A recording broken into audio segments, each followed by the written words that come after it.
Hello 9th class, हम French revolution का chapter में रिवाइज करने की कोशिश करेंगे। तो चलिए स्टार्ट करते हैं। जैसा कि आपको पता है कि 1774 में राजा लुई 16 जो है वो गद्दी पर बैठते हैं। तो उस टाइम पे जो समाज होता है, जो सोसाइटी होती है, वो 3 वर्गों में बटा होता है, 3 स्टेट्स में बटा होता है, नोबल, क्लर्जी और आम आदमी। जो नोबल होते हैं वो राजा के रिश्तेदार और राजा को आप मान सकते हैं। क्लर्जी जो होते हैं जो चर्च होती है और जो उसके पूरे जो भी वर्कर्स होते हैं, और आम आदमी जो बाकी लोग रह गए।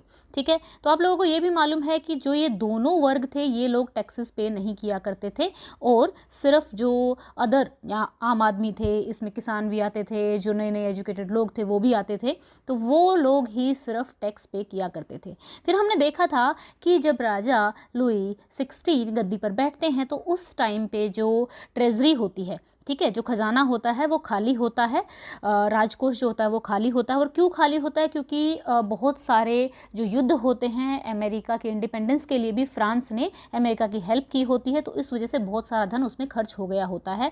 तो अब राजा को पैसे चाहिए होते हैं, क्योंकि उसको महल वगैरह को मैनेज करना है, तो उसको मैनेज करना है तो उसको चाहिए पैसे। ठीक है, और उसको पैसे चाहिए तो वो कहाँ से आएंगे? टैक्स से आएंगे। तो राजा अकेला टैक्स लगा नहीं सकता है, तो वो स्टेट जनरल एक असेंबली को बुलाता है, जो कि इससे पहले 1664 में बुलाई गई थी। तो इस असेंबली में तीनों हाउसेस को, तीनों जो वर्ग थे उनको बुलाया जाता है, और इसमें एक स्टेट की एक वोटिंग होती है। फॉर एग्जाम्पल इसके 300 मेंबर पार्टिसिपेट करते हैं, तो उन 300 की एक वोट और इन 300 की एक वोट और अदर जो 300 हैं इसमें से भी सिलेक्ट किए जाएंगे, उनकी भी एक वोट रहेगी। तो आप देख सकते हैं कि अगर नोबल्स टैक्स नहीं देते हैं तो ये कहेंगे हाँ ठीक है लगा लो टैक्स, ये भी टैक्स नहीं देते हैं तो ये भी लगा लेंगे टैक्स। तो प्रॉब्लम है इनको, हालांकि इनके पास पैसे हैं ही नहीं, तो ये कहेंगे नो। तो यहाँ पर ये क्या करते हैं, ये कहते हैं कि भाई वोटिंग जो है स्टेट वाइड नहीं होनी चाहिए, बल्कि मेंबर वाइज होनी चाहिए। हर एक मेंबर की एक वोटिंग होती है। राजा इस बात के लिए एग्री नहीं होता है।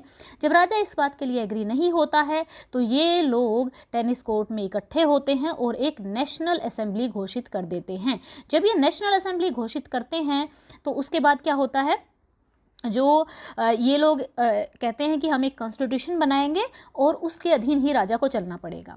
साथ में यहाँ पे क्या होता है, हम यहाँ तक देख चुके हैं कि 1788 में, ठीक है, जो राजा होते हैं देखते हैं कि भाई उसका जो धन कोष है वो खाली है। फिर देखा जाता है स्टेट जनरल को बुलाया जाता है, फिर टेनिस कोर्ट में लोग इकट्ठा होते हैं। साथ ही साथ जो राजा होता है पेरिस में सेना को भेज देता है, और लोगों को लगता है कि उन पर अटैक किया जा रहा है, उनकी फसलों को बर्बाद कर दिया जाएगा। इससे लोग जो हैं भड़क जाते हैं और वो जो बास्टिली जेल थी उस पर हमला कर देते हैं।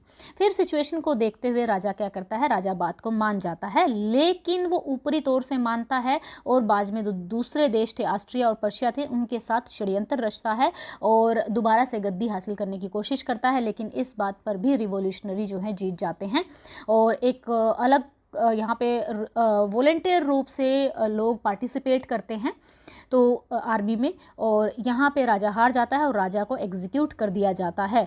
और यहाँ पे आपने देखा कुछ सीक्रेट्स वो बनते हैं। जैकोबियन क्लब एक क्लब होता है जिसमें आम आदमी मेंबर होते हैं, क्योंकि क्या होता है ना, जब यहाँ पे कॉन्स्टिट्यूशन यानी कि जो राजा की पावर होती है वो लिमिट की गई होती है, वोटिंग का अधिकार दिया जाता है लेकिन सिर्फ एक्टिव सिटीजन्स को, जो प्रॉपर्टी वाले आदमी थे, जो 25 साल से ऊपर थे और जिनकी जो इनकम थी वो एटलीस्ट उतना टैक्स पे करते थे कि वो 3 दिन का वेज के बराबर हो।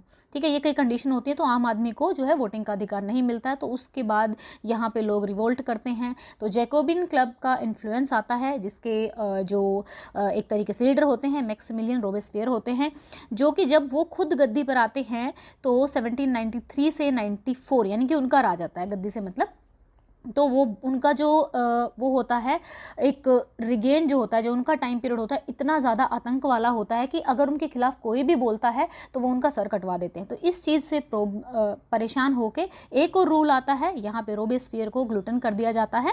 ठीक है, और एक नया रूल आता है, डायरेक्टरी का रूल आता है। डायरेक्टरी का रूल भी थोड़े ही दिन चलता है, और डायरेक्टरी का रूल इसलिए लाया गया था ताकि दोबारा से कोई एक मेंबर जो है इतनी ज़्यादा शक्तिशाली पोजीशन पे ना पहुंच सके। अब डायरेक्टरी के रूल को भी क्या कर दिया जाता है, हटा दिया जाता है। किसके द्वारा? नेपोलियन के द्वारा। अब नेपोलियन वॉर लड़ता है 1804 से लेके 1815 तक। तो यही आपके पूरे फ्रेंच रिवॉल्यूशन के चैप्टर में है, यहाँ पे मैंने कवर करने की